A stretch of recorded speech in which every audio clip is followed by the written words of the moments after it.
अस्सलाम वालेकुम dear students, welcome to Punjab technical and science academy. मैं हूं आपका इंस्ट्रक्टर मोहम्मद बिन जमील।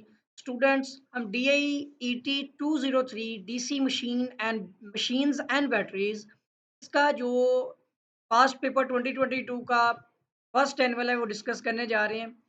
सबसे पहले तो हमारे पास इसका ऑब्जेक्टिव टाइप पेपर है part A. DC shunt generator में आर्मेचर करंट निकालने का फॉर्मूला होता है। ये जो आप देख रहे हैं ना, ये होता है।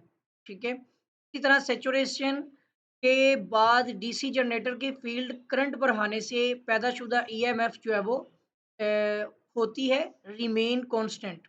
ठीक है, रिमेन्स यानी उतनी रहती है, कांस्टेंट रहती है। फिर आता है किसी डीसी शिंट जनरेटर में अगर मुतगय्यर यानी वेरिएबल लॉसेस के बराबर हो जाएं तो एफिशिएंसी होती है मैक्सिमम। के बाद है कि ये डीसी मोटर तकरीबन मुस्तकिल रफ्त वाली मोटर, रफ्तार वाली लिखी हुई है, सॉरी रफ्तार वाली मोटर है, वो शंट है। ठीक है, डीसी मोटर का कौन सा लोड बढ़ने से बढ़ता है? वो आर्मेचर कॉपर लॉस जो है वो लोड बढ़ने से बढ़ता है। इसी तरह डीसी सीरीज मोटर की रफ्तार कंट्रोल की जा सकती है। आप फील्ड डाइवर्टर से भी कर सकते हैं, आर्मेचर डाइवर्टर से भी, और टॉप्ड फील्ड डाइवर्टर से भी जो है वो हम इसकी रफ्तार को कंट्रोल कर सकते हैं, यानी ऑल ऑफ दीज। मंदरजा सेल में से कौन सा सेल प्राइमरी सेल नहीं है? सिल्वर जिंक सेल जो होता है ये प्राइमरी सेल नहीं होता। अगर कंडक्टर लाइंस ऑफ फोर्स को 90 डिग्री पर पिता करती है तो इसमें ईएमएफ जो है वो ज़्यादा से ज़्यादा यानी मैक्सिमम पैदा होती है। उसके बाद एक डीसी सीरीज मोटर की स्पीड इस वक़्त ज़्यादा होती है जब लोड को हटाया जाता है, यानी लोड इज़ रिमूव्ड, जब लोड को हटाया जाता है। बैक ईएमएफ की गैर मौजूदगी में मोटर लेगी वेरी हाई करंट, बहुत ज़्यादा करंट लेगी। कौन सा टेस्ट हर किस्म की डीसी मशीन पर किया जाता है?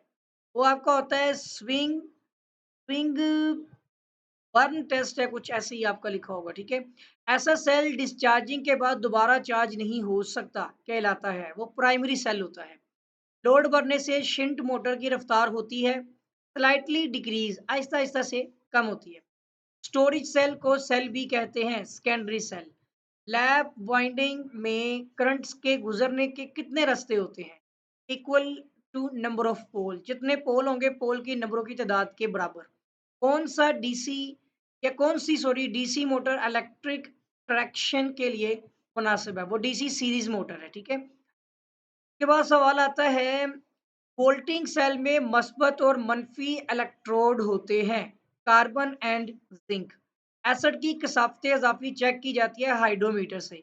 सेलों को सीरीज में जोड़ने से आउटपुट वोल्टेज जो है वो बढ़ती है, इंक्रीज होती है। ठीक है, फ्लेमिंग का जो है सॉरी दाएं हाथ का जो कानून है वो इस्तेमाल होता है डीसी जनरेटर में। इनके आंसर्स नीचे लिखे हुए हैं लेकिन मैंने पहले ही मार्क कर दिए थे क्योंकि इस तरह भी ढूंढने पड़ते हैं। हो गया, ये रहा हमारा ऑब्जेक्टिव टाइप पेपर। अब आती है सब्जेक्टिव पेपर में, तो वो आपका पार्ट बी है जिसमें शॉर्ट क्वेश्चंस आपने 25 करने हैं आउट ऑफ 37 में से। 100 मार्क्स का पेपर होता है। तो पहला सवाल, फ्लेमिंग के दाएं हाथ का कानून बयान करें। स्टॉप करके आप इसको रीड कर लीजिएगा, बहुत टाइम लग जाएगा इसको रीड करने में। ठीक है, तो आप इसको नोट कर लीजिएगा।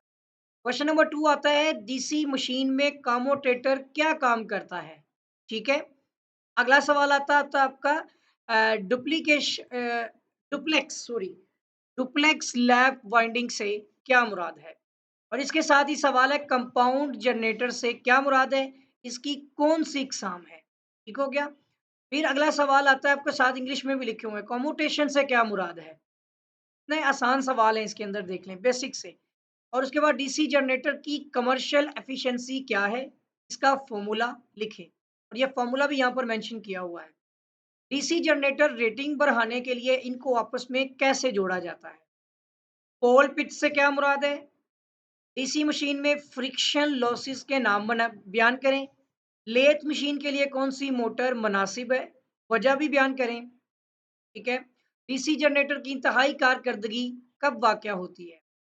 उसके बाद सवाल आता है, वेव वाइंडिंग की सूरत में जनरेटेड ईएमएफ का फॉर्मूला लिखें।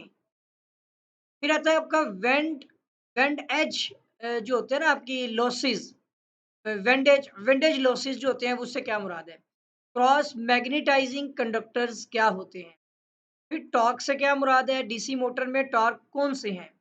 उसके बाद आपका सवाल है मजमूई कंपाउंड डीसी मोटर के इस्तेमाल की वजाहत करें। ठीक हो गया। फील्ड डाइवर्टर के जरिए डीसी सीरीज मोटर की रफ्तार को कैसे कंट्रोल किया जाता है। फिर सवाल आता है आपका 29 ऑटो कंट्रोल से क्या मुराद है। और फिर दोबारा पैदा होने वाले टेस्ट के फवायद बयान करें। ठीक है। तो अगर आप देखें तो रीजेनरेटिव टेस्ट भी कहा जाता है दोबारा पैदा होने वाले को। फिर आता है मोटर पर काम करते वक्त कोई दो हिफाजती एहतियातें लिखें। ठीक है जी। कोई सी दो सेफ्टी प्रिकॉशंस लिखनी है आपने वाइल वर्किंग ऑफ मोटर। फिर आपका सवाल नंबर 32 आता है, इसमें डीसी कंपाउंड मोटर की चार खसूसियात यानी four characteristic of DC compound motor जो है वो आपने बयान करनी है। फिर आता है आपका सानवी सेल की वजाहत करें। ठीक है, जिसे सेकेंडरी सेल कहते हैं। ठीक हो गया। बुनियादी सेल की इकसाम की फहरिस्त बनाएं। डीसी मशीन के ब्रेक सिस्टम के लिए डायाग्राम बनाएं। ठीक हो गया। फिर लास्ट सेकंड लास्ट क्वेश्चन है कि आपका यहाँ पर लिखा होगा स्विन बर्न टेस्ट के नुकसानात क्या हैं। ठीक है, और ये नुकसानात लिखे हुए हैं फहरिस्त में, ये नोट कर लीजिएगा। नीचे आप देखें तो इंग्लिश में भी लिखे हुए हैं। फिर क्वेश्चन नंबर 37 है कि जब डीसी मोटर की सप्लाई वोल्टेज कम हो जाए तो फिर स्टार्टर ने क्या फंक्शन किया, यानी वो आपने बताना है कि फंक्शन स्टार्टर का फंक्शन क्या होता है। वो यहाँ पर लिखा हुआ है। तो मैंने ज़्यादा इसको मतलब रीड नहीं किया, सिर्फ क्वेश्चंस आपको बताए हैं, इसको मार्क कर लें अपनी हैंडबुक पर और उसके बाद जो है वो आप इसकी तैयारी कर लें। ठीक है। और अब आते हैं सेक्शन नंबर 2 के ऊपर जिसमें लॉन्ग क्वेश्चंस हैं। पहले आप देख सकते हैं कि 2 पार्ट्स में है, यानी कि ये आपके 5-5 नंबर के सवाल हैं। पहले आता है Faraday law of electromagnetic conduction बयान करें। ये 5 नंबर का लिखना है आपने। एक न्यूमेरिकल है यहाँ पर कि एक शॉर्ट शिंट कंपाउंड 200 वोल्ट पर 10 किलो लोड एक फीडर के जोड़े के जरिए किसी की कुल जिसकी कुल मुजामत जो है वो 0.1 ओहम फराहम कर रहा है। आर्मेचर की मुजामत जो है वो 0.1 ओहम, शिंट फील्ड की मुजामत 52.5 ओहम है और सीरीज फील्ड की मुजामत 0.1 ओहम है।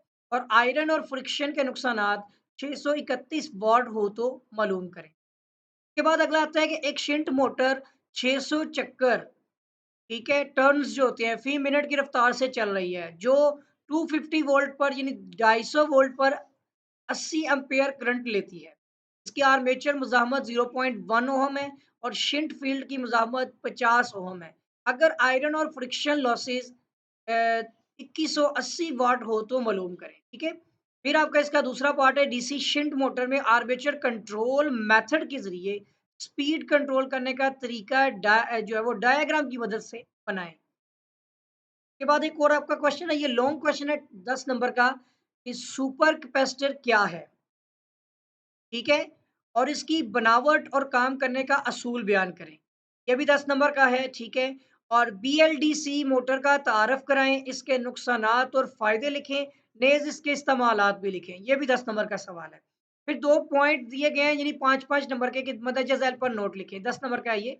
इसमें Ward Leonard system of speed controller है और दूसरा charging of lead acid battery जो है इसके बारे में है। तो स्टूडेंट बेसिकली मैं आपको सिर्फ इसके क्वेश्चंस बता रहा था, इसको नोट कर लें, अच्छी तरह से प्रिपेयर कर लें। अगर आपको रीड करने हैं तो स्टॉप कर कर आप इसको रीड कर सकते हैं। ठीक है। और इसके साथ ही अगर आपने अभी तक मेरे चैनल को सब्सक्राइब नहीं किया तो चैनल को सब्सक्राइब भी कर लें, साथ ही बेल आइकन पर क्लिक भी कर दें। वीडियो को लाइक करें, शेयर करें, कोई भी क्वेश्चन क्यूरी वगैरह हो तो कमेंट कीजिएगा। आपके साथ भी मुलाकात होगी, दुआओं में याद रखिएगा। अल्लाह हाफिज।